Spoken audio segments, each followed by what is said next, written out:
Gracie, one of our traditional village girls, came home from college today. Her mother had bought 500 grams of half-sprouted horse gram for dinner. Gracie suggested that before her mother throws the beans into the cooking pot, they could together create a beautiful rangoli from the beans. Gracie's mother was surprised, but thrilled by this unusual idea. Sprouted horse gram is not usually used to make rangoli patterns. So they set off to work. Creating a rangoli design from beans, lentils, or grains is by far more difficult than using rangoli powder. Experienced rangoli creating women can make a beautiful powder design in only a few minutes.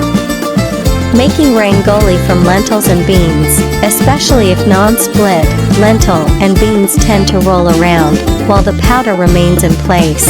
Irrespective, whether a design is made with powder or with grains and pulses, the lines or the areas of the design should always be clear, sharp and distinctive, to create an elegant look. This can be a tedious process if the beans are round and don't want to remain in place, as we will see with Gracie's efforts in a moment. Gracie and her mother planned on a circle design with beautiful stars made only of sprouted horse gram. The design was to be about 2 feet by 2 feet. They planned on completing the work within 20 minutes, but were surprised when it took much longer. The result was, however, shiny and beautiful. Frequently, horse gram and chickpeas are considered the same vegetable, and the words are used interchangeably. Horse gram is to India what chickpeas is to Europe and USA. In Greece, Turkey, and Middle East, both bean vegetables are well known and equally popular, but for distinctively different reasons, as we will see later in this video. Given its popularity also in Greece, we will add some traditional Greek music. Hardly anyone will know horse gram in North America or Northern Europe. There we refer to this type of vegetable as chickpeas or garbanzo beans. In Germany, it is referred to as Kichererbsen, which means laughing peas. Kicher means laughing in German, but actually it comes from the Latin word of cicer, which means pea. So the German word actually should be PP and not laughing pea. In South Asia, in particular in English-speaking India, the word gram is normally used. There are many different gram, like horse gram, black gram, or Bengal gram. The corresponding word in Hindi is chana, and in Tamil, it is kalagram, and in Kannada, it is haralai kalu. Other expressions of gram in India are CC beans, Indian peas, sanaga papu, and shimbra. So, are chickpeas and horse gram just 2 words for one vegetable? Can they be used on an interchangeable basis? No, they are slightly different vegetables, though both belonging to the pea family. When cooking, you must know whether to use chickpeas or horse grams. While they may look similar, they have different textures and tastes that can affect the overall flavor of the dish. Chickpeas are larger and have a softer texture, while gram is smaller and has a firmer texture. Also nutritionally, there is a difference. Chickpeas are higher in calories and carbohydrates, while gram is higher in protein and fiber. If you are trying to watch your calorie or carbohydrate intake, using gram instead of chickpeas can be a better option. To become more nutritional and digestible, both vegetables should be soaked in water. For the softer chickpeas, an overnight soaking in water is sufficient. For the firmer horse gram, a sprouting is recommended, which may take a few days. Even from a climate and agricultural perspective, there are differences. Chickpeas are better suited to cooler climates and well-drained soil, while grams can thrive in warmer climates and more alkaline soil. Let us first give a closer look at chickpeas. They are one of the earliest cultivated vegetables in history. Remains of chickpeas from the Middle East have been found that are roughly 7,500 years old.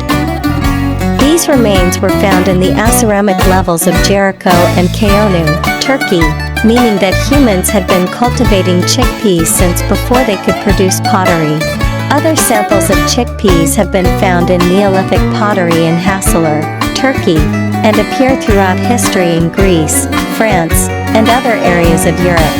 Some historians have mentioned that chickpeas have originated in the Middle East, or specifically in the Ottoman Empire region in the Copper Stone Age period, and spread to India. This is true. But horse gram does not have the same roots as chickpeas. It was a major crop in all of South Asia since the beginning of agriculture. Unlike chickpeas or many lentils of India, little research has been put into this important crop of India. It is considered a crop consumed mainly by the poor people of South India. So, it has been ignored in research. In fact, horse gram was used as horse fodder for a long time.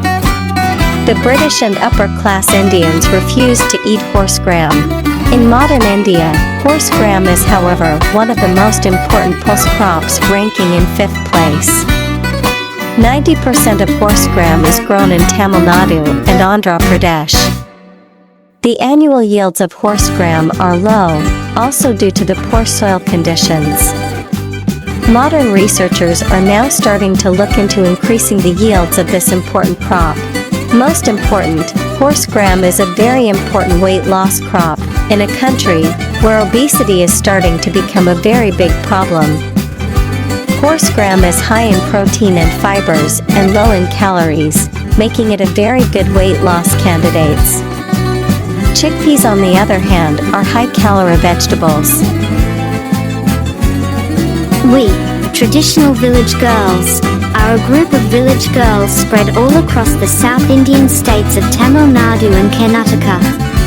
For our fans and audience, we are dedicated to preserving memories of traditional village life as has been practiced by many generations of our ancestors.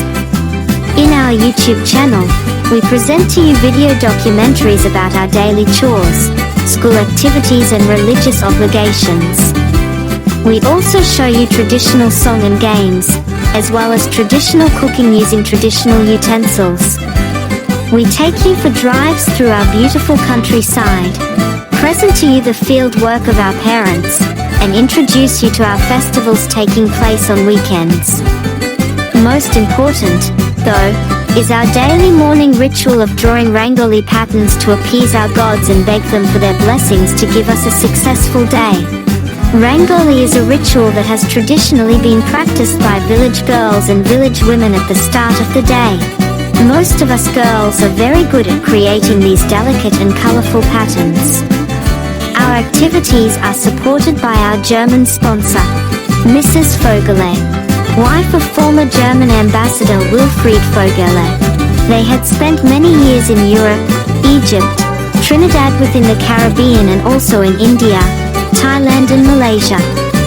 To honor their extensive international travel expertise, we have added the lively Caribbean calypso music, European and Middle Eastern melodies and Indian songs to most of our videos.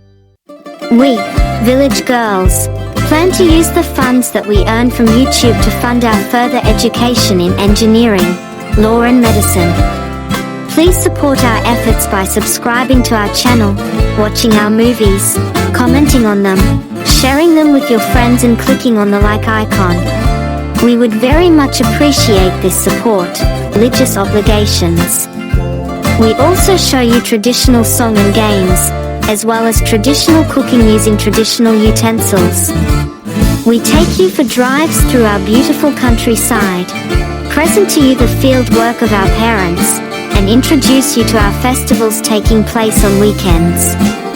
Most important, though, is our daily morning ritual of drawing Rangoli patterns to appease our gods and beg them for their blessings to give us a successful day. Rangoli is a ritual that has traditionally been practiced by village girls and village women at the start of the day. Most of us girls are very good at creating these delicate and colorful patterns.